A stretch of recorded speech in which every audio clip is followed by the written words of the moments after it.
There was nothing back home in Concord, or even in Boston or New York, that compared to the Mall at St. James Park.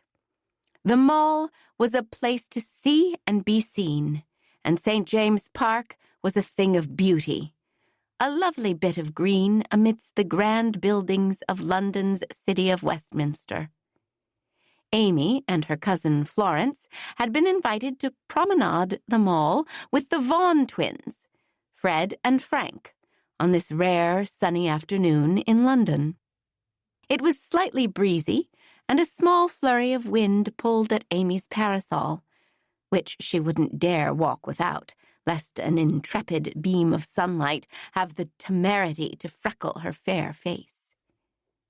They were to stroll toward Buckingham House, past St. James Palace, and, Amy hoped, perhaps enter St. James Park itself.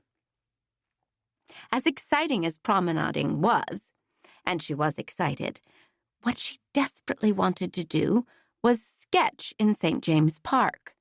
She yearned to stand on the Blue Bridge and view the famous pelicans. But her aunt and uncle had deemed it improper for a young lady to spend a day sketching unaccompanied, and it was certainly not something Cousin Florence would ever want to do. She was grateful that Aunt Mary and Uncle Edward had invited her to accompany them on their grand tour of Europe.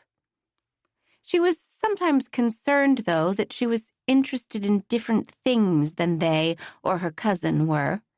So she tried to take her pleasure where she could, and today's enjoyment was promenading.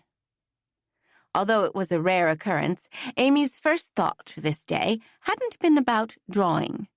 Instead, she had spent hours worrying about what to wear.